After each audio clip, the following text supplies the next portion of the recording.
Since the colonization of North America in the 14th century, the Native American society has not only suffered the loss of culture and land, but also, and more importantly, their freedom.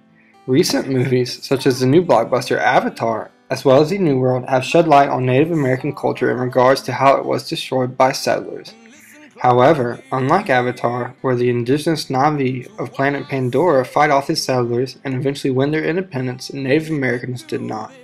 In The Exaggeration of Despair, the author Sherman Alexie opens the door to his memories of recent and past Indian life to tell of happenings so tragic and distraught that they seem to be fabrications.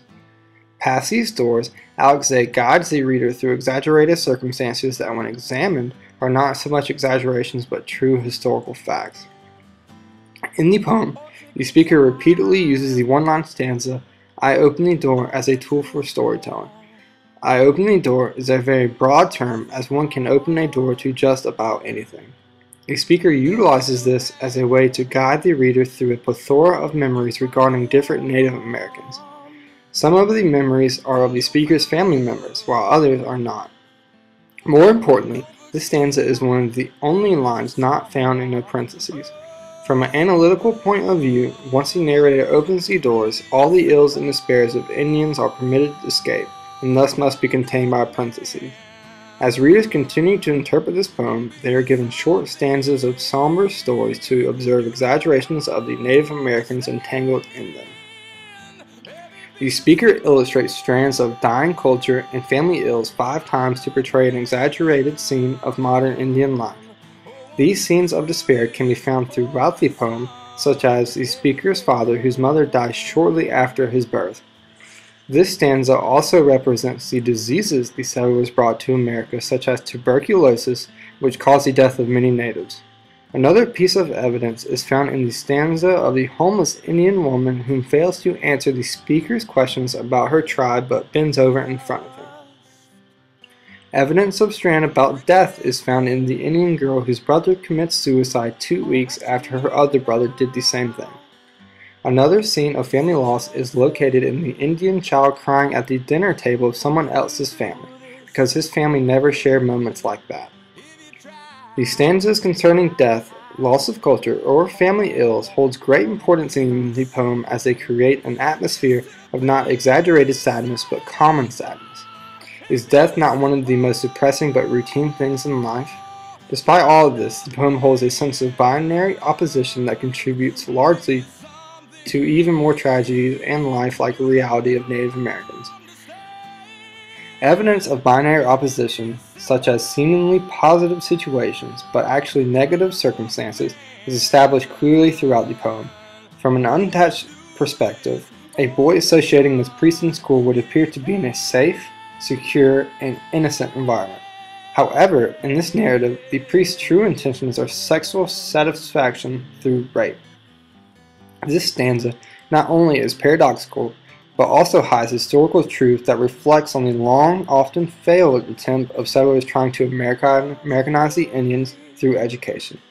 Another binary opposition is found when an Indian baby is sold at birth for a pack of cigarettes. This ironic scene can also be looked at in light of addiction.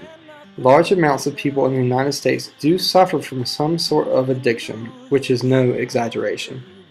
These ideas of binary opposition are important to the poem because they display an atmosphere of sadness that shrouds the poem, convincing its readers to look past the poem's title.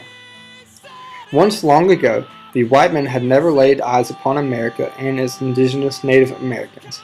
For this reason, the anomaly of the grandmother stanza is examined. The grandmother is the oldest of the people to whom the speaker refers to and is the only aboriginal native of America. The whole stanza reads as follows: "And this is my grandmother who saw, before the white man came, 3 ravens with white necks, and knew our God was going to change." This line, when referring to 3 ravens with white necks, directs back to old Indian signs of change that here in this poem symbolizes the changing of God. These lines have merit because they prove that, at one point in the far past, there was lively culture, actual Native Americans, and serenity. This line confirms that the poem follows a chronological timeline of despair from Native Americans with no knowledge of ancestry, like the homeless Indians, to an actual tribal member and the grandmother. This is important because the orally process it underlines about the factual history contained within the poem. Ultimately, the exaggeration of despair should not be seen as an exaggeration, but instead as a realistic account of the trials Native Americans are confronted with in the real world. The author's use of "I opened the door," followed by parentheses, allows the flow of tragedy into what can be seen as a depressingly true Native American poem. The references to the grandmother allows the reader to visualize and organize the decline of culture due to death, family ills, and even more so to erosion of time. But it does not have to be this way. Many government programs have been recognized to help Native Americans recollect their past. Some other programs, such as Co-Talk and Native American Federal Resources, are established to help them find employment. Maybe this is the government's attempt to repay one of the most abused societies in the history of the United States of America. Whether or not this is true, the actual call to action this poem emits is for the preservation of what is now the dying history of a once grand nation.